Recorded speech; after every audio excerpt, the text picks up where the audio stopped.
चंद्रशेखर। धन्यवाद सभापति जी।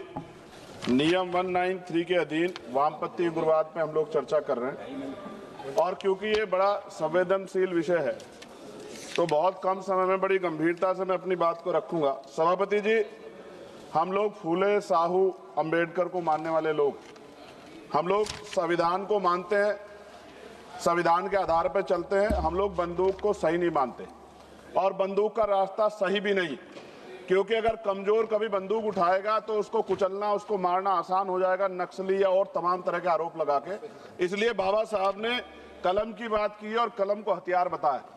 सभापति महोदय, मगर सवाल ये है कि 1947 में जब हम लोग आजाद हुए तो इस देश का जो वंचित वर्ग, SC ST OBC, जब 15 अगस्त को आजादी का सवेरा आ गया तो क्या जल जंगल जमीन में बंटवारा हुआ? उसको उसका हक अधिकार मिला?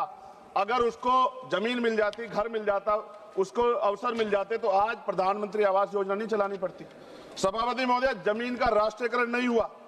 इसलिए मैं बहुत जिम्मेदारी, क्योंकि मैं तो वो व्यक्ति हूं जिसके खुद के ऊपर NSA नेशनल सिक्योरिटी एक्ट लगा जब मैं अपने लोगों के लिए लड़ने गया, और 2 अप्रैल 2018 को मेरे जैसे बहुत सारे लोगों पे लगा, क्योंकि हम अपने हक की लड़ाई लड़ रहे थे। सवाल यह है, नक्सलियों के नाम पे क्या आदिवासियों की हत्या स्वीकार्य हो सकती है? हम लोग इसका विरोध करते हैं। हमारा स्टैंड है, हम नक्सलवाद के समर्थक नहीं है, लेकिन आदिवासियों को नक्सली कहकर उनकी हत्या नहीं होनी चाहिए। सभापति महोदय, देश की 1/4 आबादी SC ST 25% से ज्यादा बड़े समाज के साथ जब जुल्म जाति अन्य अत्याचार होता है, उनकी हत्याएं होती है, उनकी बहनों का रेप होता है, उनको मारा जाता है, जलाया जाता है, उनके घरों को फूका जाता है, तब इस सदन में चर्चा क्यों नहीं होती? ये सदन क्यों नहीं सुनना चाहता? SC ST OBC के अन्याय की आवाज क्यों नहीं सुनना चाहता? कितनी चर्चाएं होती है, आज हालात कितने सारे अलग अलग हैं, लेकिन चर्चा इतने बड़े 25% समाज पे क्यों नहीं होती? 52% OBC पे क्यों नहीं होती? सभापति महोदय, मैं तो मानता हूं, कुछ लोग फॉर्मेलिटी के लिए कहते हैं, अगर मैं आना होता मैं तो चर्चा के लिए चिल्लाता हूं कितनी बार, वरना तो SC ST के लिए कोई चिल्लाता भी नहीं है। ये तो रिप्रेजेंटेशन है संविधान में। ये ना होता हमारे घरों में, हमारी गलियों में कोई वोट मांगने नहीं जाता। हम जानते हैं कि जाति व्यवस्था कितनी बदली है। और एक हमारे सज्जन कह रहे थे कि जाति व्यवस्था की वजह से एक दलित ने छोड़ दिया नक्सलवाद को, लेकिन सवाल यह है, बाबा साहब अम्बेडकर ने भी ये धर्म छोड़ा था क्योंकि यहाँ जाति व्यवस्था खाई है, ऊंच नीच का भाव। सभापति महोदय, हमारे सम्मानित एक भाजपा के सांसद जवाब दे रहे थे बड़ी चिंता के साथ। सभापति, बहुत इंपॉर्टेंट है, आप सुनिए, बहुत इंपॉर्टेंट है ये।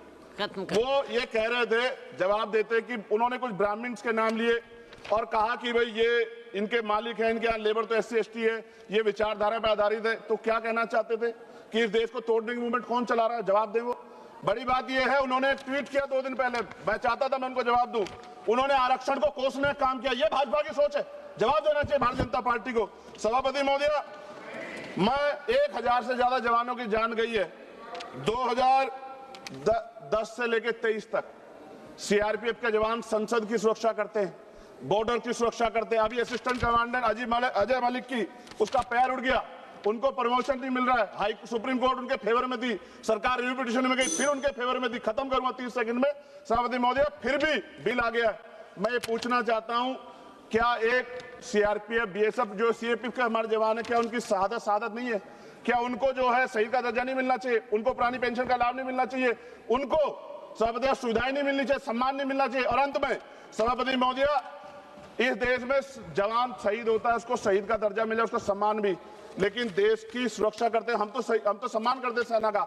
सीवर में सफाई कर्मचारी मरता है, इतने आगे बढ़े हम लोग, उसके बच्चों को भी अपना पेट पालने के लिए कई तरह की मुसीबत गुजरना पड़ता है, कोई नहीं सोचता। सच ये है, इस देश में दलित आदिवासी आज भी गुलामी की जिंदगी जी रहे। सरकार उनके लिए कुछ सोचना नहीं चाहती। सरकार नहीं सोचेगी तो फिर से किसी वाद का जन्म हो जाएगा। इसका, इस अन्याय का, ये जो कठोर अन्याय है, जो सदियों की हिंसा पे आधारित, सदियों के भेदभाव पे आधारित है, इसका जवाब सदन को देना पड़ेगा। सभापति महोदय, नेपाल में नई सरकार बनी, उन्होंने कहा हम दलितों से सार्वजनिक रूप से माफी मांगेंगे कि जो हमने उनके साथ अन्याय किया।